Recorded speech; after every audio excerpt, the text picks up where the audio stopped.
Science and sorcery intertwine as Jack Death leaps into another dimension in the final chapter of Full Moon Entertainment's Trancers 5. Director David Nutter had certain objectives for the piece. The goals that I set for myself and set for the story to make it believable, make people care, make it understandable, and trying to make it so the audience would never look at something in a strange, what's happening there and what's going on there and this doesn't look good. Ensuring the fight scenes look good is actor-stunt coordinator Jeff Moldovan. One thing I did from the get-go that I was real happy that I did was involve a friend of mine who's a stunt man, a stunt coordinator, and also a very good actor, Jeff Moldovan. In this particular film, there were a lot of stunts and action sequences for the actors, and Jeff got highly involved in that and basically was able to set up a lot of the action sequences, the sword fights. What I've tried to do to make it different visually is to assign animal fighting characteristics to the lead actors in the show. He's been real good about working with what our strengths are as people, as individuals, and different fighting styles. My animal was a spider, because spiders like to lure people into traps. And I think it's sort of combination spider and pit bull, because I get awfully vicious. How nice to see you again. Jeff had this idea when he came into Romania that each of our characters were a different animal, and he said I was a fox.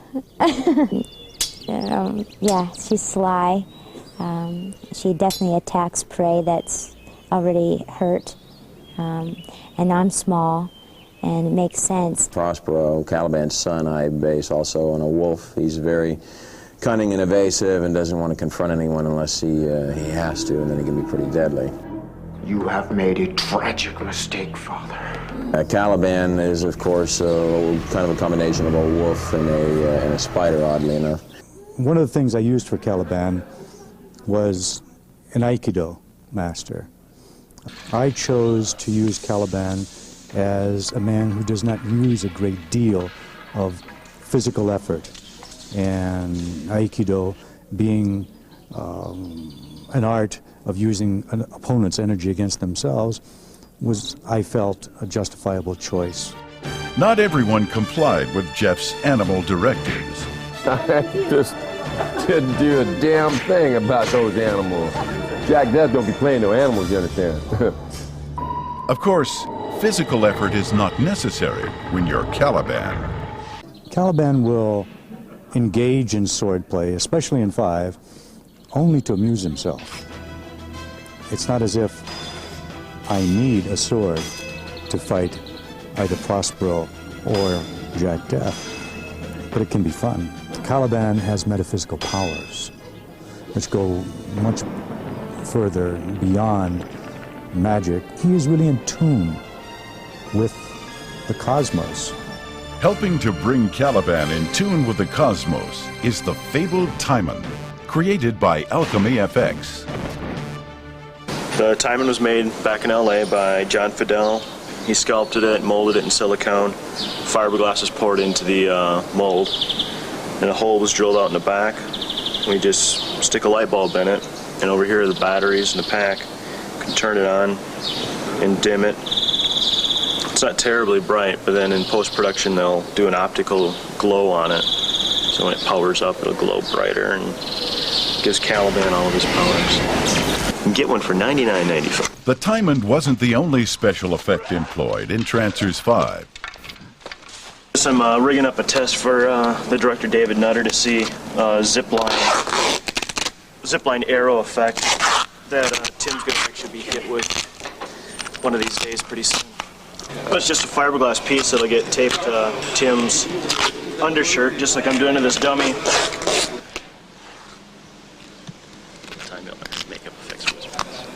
And then there's the bolt in the center here that a fishing line will be connected to. And a small arrow, a hollow arrow, will run along the wire. What we've got is 2 wires, and then we pull the 2 apart. And then as you pull them apart, the arrow travels along the wire. It's a hollow piece of plastic with a needle on the end of it.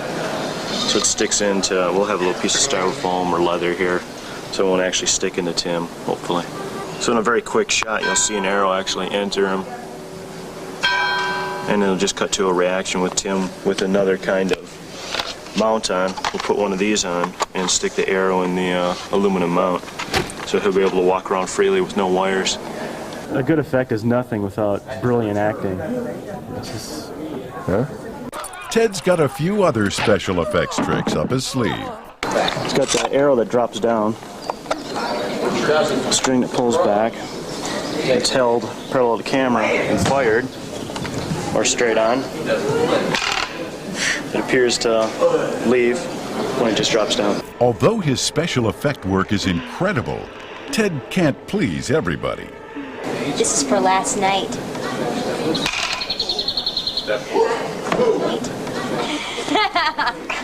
Once the arrow is fired, it has to have some place to land. They wanted to pierce my nose, but what he's going to do is to rig a gag where the arrow comes through from the rear, pierces through the front, and I'm going to reach around, grab it, and yank it out. Make me look good, Ted. Oh, sure. Make it look painful to mere mortal, but to me, nada. Special effect work is exciting, but it isn't the heart of a film. I guess for me, the scenes that I enjoy most doing on a personal level are the two people scenes. I think the scene in Trancers 5 when Prospero really confronts Jack Death about what he feels like as a trancer. That's, I think, the most favorite scene I've ever been involved in. One lady who gets personal with Jack Death is Stacy Randall. Fabulous. I thought he was great. Funny, very funny, except when it's your turn to do your close-up and he breaks into some kind of character like Sammy Davis Jr. and you can't forget it. It's like, cut, take two. But he was great to work with everybody. Kept everybody laughing. So if you don't have the tongue well placed in the cheek and have the sense of humor going, it can get pretty bland. Your name will be taught to our children and our children's children. Swell. Trancers 5. The world will never be the same. Jack has left me something special.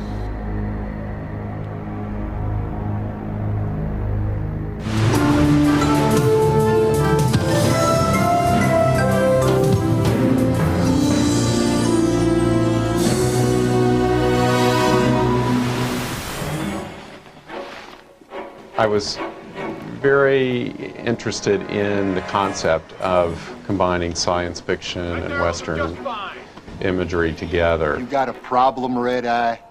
Yeah, I got a problem. You must. It's been done before with pictures like Westworld, and Hammer Films did it with Moon 02, and there was Outland, and some people say that Star Wars is really a Western, essentially. But I'd never really seen a film that quite like Oblivion that was going to truly take those images and have a lot of fun with it. And the way that I open the film is we start with a tumbleweed rolling across a dusty plain, and then a spaceship flies in overhead. And to me, that's the essence of what Oblivion's all about. I hear Stone has a son out prospecting somewhere. You don't think I should be concerned with him, do you? The son of this marshal returns to the town. He's basically a pacifist, and the people of the town want him to take over as the law, but he's not really interested. And through a lot of circumstances, he's kind of forced to step up to the plate in the same way that the Clint Eastwood character in The Unforgiven is forced to reevaluate his whole feelings about the use of violence. But it's done with a lot of humor and fun. What happened to, I don't want to hurt anybody? Well, I don't want to hurt anyone. Unfortunately, you happen to be standing right where my gun's about to go off. I mean, the town of Oblivion is populated by a lot of eccentric crazy characters. Like the saloon is run by Miss Kitty, who's a feline alien with 9 lives, played by Julie Newmar of Catwoman fame. The town doctor, who's also the town drunk, and the town inventor and robot repairman, is played by George Takei of Star Trek fame. Give me a bottle. The Undertaker, Gaunt, is played by Carl Stryken, who played Lurch in the Addams Family movies. And he has psychic ability to know when and where death is going to happen. So whenever he walks into a room, everybody starts running for the hills. You're the only one who's ever happy to see me. Everyone is dead when they see you. It seems like I'm always involved in bringing a lot of dark humor to the projects that I work on. Many times the scripts will start out much more serious than when I get done with it. Nice catch. Practice makes perfect.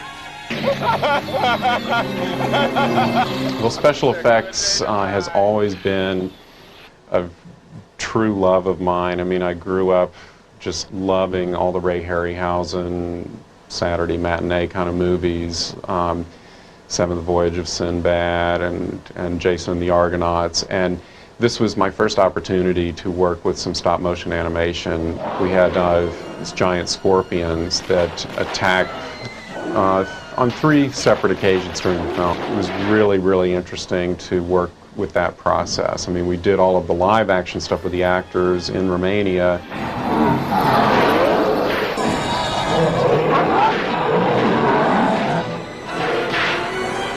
Stand back, please. The other effects in the film, we have a creature called the Manding, which was done as it's kind of a toad-like creature, and that was done with live action puppetry. All right. Who else? We don't need no stinking badges.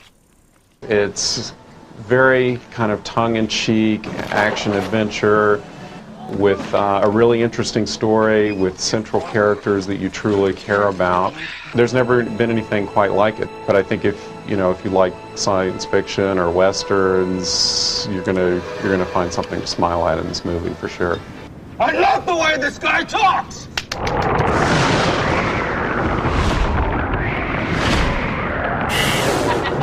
It's okay. This bad. Some kids are always getting picked on. Just give it back to him. And there's nothing they can do about it. Come on, you guys. Look, Sally, could you just stay the hell out of this, okay? Even when things seem to be going their way. You're trembling.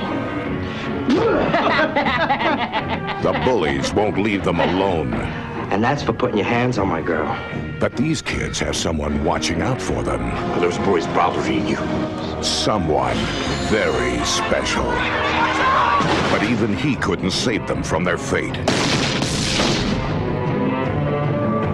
They're dead, but not for long. I command you, awaken. What have we here? I can't feel my body. I feel so weird. This is so bad. Now the little guys are in charge.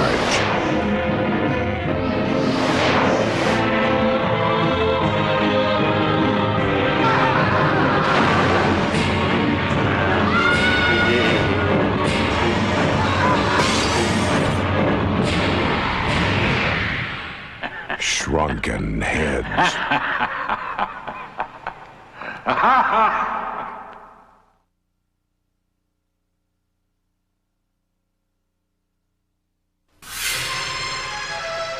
When Rick Myers tapped into the secret of artificial life, it's the formula. He became the master of Andre Toulon's puppets. The future is yours, Rick, as well as the magic. Guard and protect it and keep it from evil. Now, his new-found power will make him a pawn. And you say there are 7 of these puppets still at the hotel? Between a corporation. Now, once we're inside, what we're looking for are 6 stringless puppets. And a demon from hell. The others, are they still in the hotel? Just pick up anything that looks like a pup. puppet. Something's not right. One will stop at nothing to capture the puppets. Hey, you think these things are dangerous? Oh, please, don't be ridiculous. The other will unleash the forces of darkness to destroy them all. Oh, you are beautiful.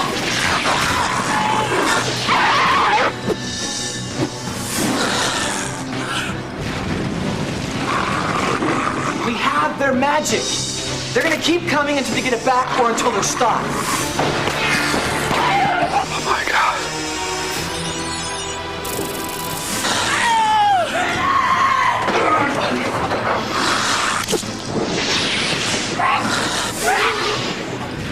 Puppet Master 5, coming soon from Full Moon Entertainment.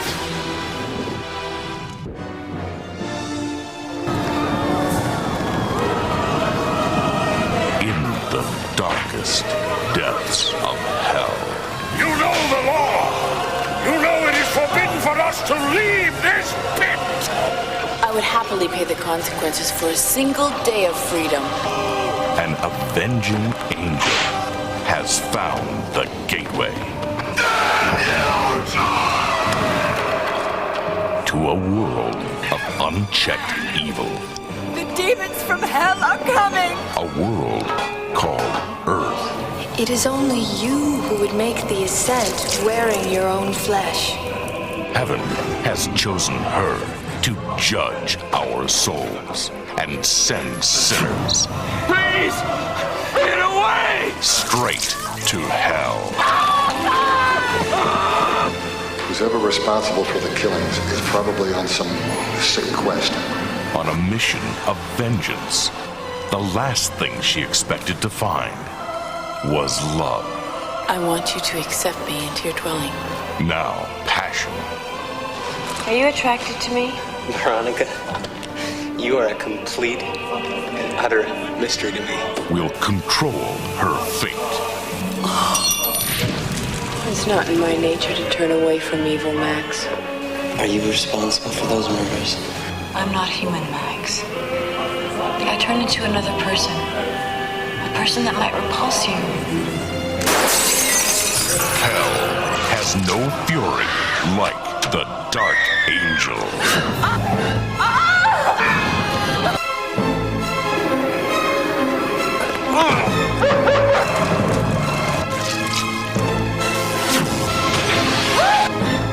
Who the hell are you? Don't you know what I Dark Angel. The Ascent.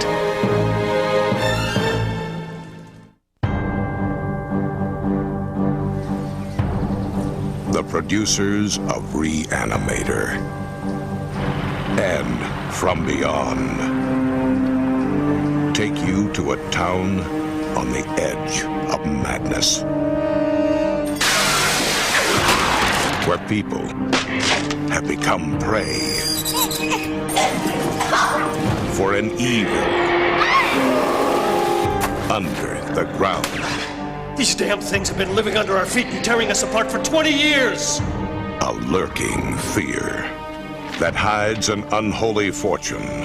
In that cemetery is buried a guy who is stuffed with money.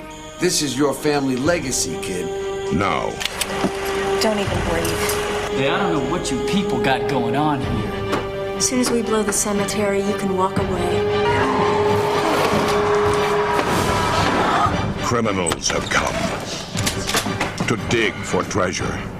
Well, I'll make all of this very easy for you. I'm just here for the money. In a cemetery of the damned. And hell has risen to hunt them. It started.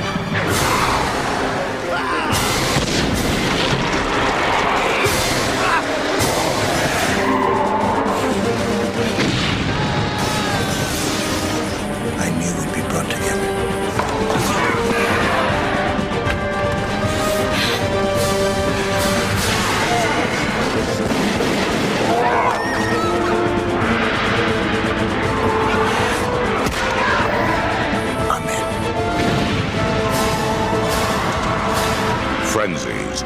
Finch.